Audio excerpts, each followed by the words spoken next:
Ассалаумалейкум, Қарақалпақ әдебиет сабағы. Мен Атаниязова Гүлшат Сетниязовна. Бүгінгі тема антик дәуір әдебиеті, айымғы Греция һәм Рим әдебиеті. Антик әдебиет бұл құл иеленушілік формациясы дәуірінің жер орта теңізі мәдени орайының әдебиеті. Айымғы Греция һәм Римнің біздің эрамызға шекемгі 10-9 әсірлерінен біздің эрамыздың 4-5 әсірлеріне шекемгі дәуіріндегі әдебиет. Ол құл иеленушілік дәуірінің басқа әдебиетлары жақын шығыс, Хинд, Қытай әдебиетлар арасында өз орнына ие.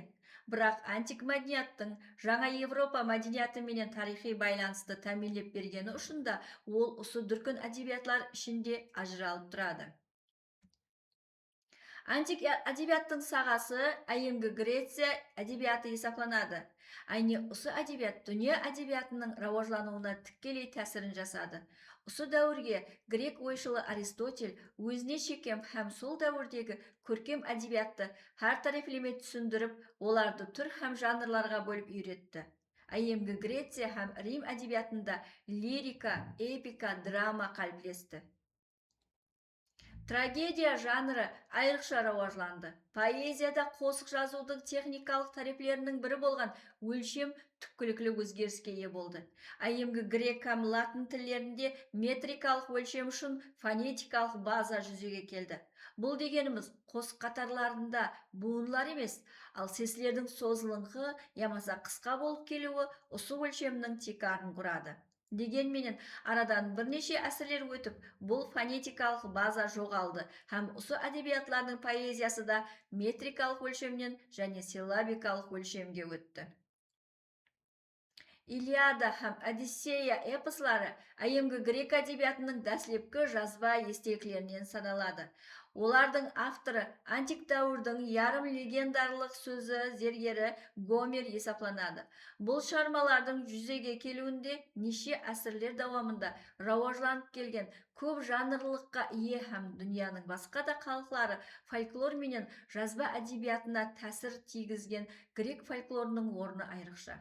Илиадада хор болып қосық айту һәм аяқ ойынларын атқару менен өтетұғын жүзімді жиналып алу процесі сәуленетұғын көруге болады. Эпоста текарынан Троя ұрысы, оның қаһарманлары Гектор, Ахилл һәм басқалар жөнінде баян етіледі. Біздің эрамызға шекемгі 6-5 әсірлерде жеке адамның сана сезімінің жетілісуінен дерек беруші лирика әдебиетті айрықша орынға ие бола бастады. Бұл дәуірде лириканың екі жанры элегия һәм сатира күшлі рауажланды. Сондай-ақ салтанатлы хор лирикасы, гимн поэзиясы да Алкман, Стесихор, Арион, Ивик, Симонид, Вахильд, Пиндарлар тарифінен көплеп төретілді. Греклердің парсылар менен ұрысынан кейін антик грек әдебиетінде демократиялық көзқарастар күшейіп барды. Ұрыс уақияларын суретлеуші прозалық шығармаларда енді мифлердегі құдайлар образлар емес, ал апайы адамлар образы сәулеленді. Трагедия жанры кескін конфликтілерге құрылды. Эскил драмаларында шығармада қатынасатұғын персонажлардың көбеюі, хор атқаруынан уаз кешіп, диалогларға көбірек орын беру көзге тасланады. Әсіресе автордың шынжырланып бәнт етілген Прометей трагедиясы өз дәуірінде ақ даңққа бөленді. Соңынан Эскил шығармаларына Аристотель үлкен баха берді. Грек демократиясы дәуірінің ұлы дүрітушілерінің бірі Софокл жеке адамның келіп шығу емес, ал оның тағдыры менен көбірек қызықты. Софокл инсандардың ұлылығына сенеді, бірақ олардың білу дәрежесінің шекленгенлігінде ескертіп отырады. Оның Трахинянка, патша Эдип шығармалары автордың жоғарыда атап өтілген көзқарастары беріледі. 5 әсірдің екінші ярымынан бастап грек демократиясында кризис дәуірі басланады.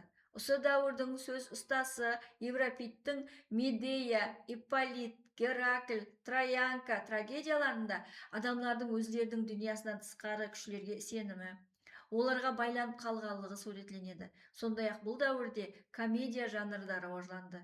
Айымғы комедия авторларынан Кратин, Ипполит һәм Аристофанның комедиялары белгілі. Айымгы Рим әдебиятына біздің эрамызға шекемгі 5 әсірдің біздің эрамыздың 5 әсіріне шекемгі дәуірде латын тілінде дөретілген әдебият кіреді. Жазба әдебиятқа шекемгі ауыз әдебиятының көпшілігі сақланып қалынбаған. Ауыз әдебиятынан жазба әдебиятқа өту Аппи Клавдий біздің эрамызға шекемгі 4-3 әсірлер аралығында жасаған дүретушілігінен басланады. 3-2 әсірлерде Рим греклердің көплеген жерлерін өзіне бағынышлы етіп алды, һәм осының салдарынан әдеуір рауажланған грек мәдениетінің тәсіріне ұшырады. Бұл дәуірде Рим әдебиеті грек әдебиетінің текарғы жанрларын өзлестіріп алды.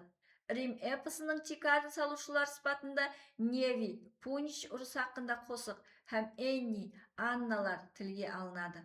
Ал біздің эрамызға шекемгі 1 әсірге келіп, Рим әдебиеті әдеуір гүллеп рауажланды. Цицерон адамлардың жеке өзін өзі жетілістіруі һәм оған жәмиетлік тәсір күшін байланыстырушы жаңа мәдени идеяларын пайда етті. Цицерон латын тілін әдеби тіл сыпатында жетілістірді.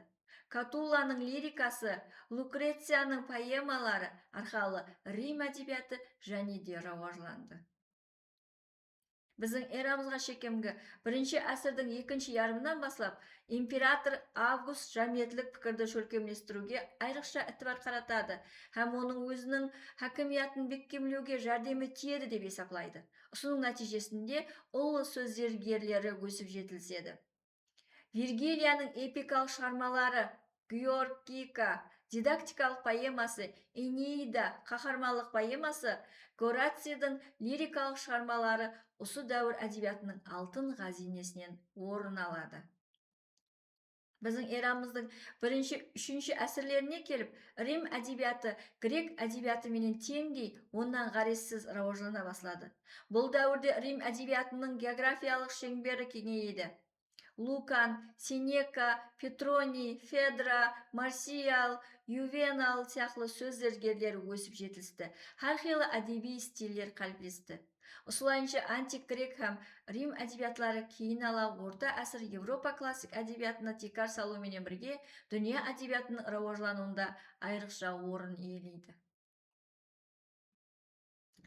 Осы тема бойынша сұрауларды жауап беріп, өз білімлеріңізді бекемдесеңіз болады. Пікір таласы талқыласаңыз болады.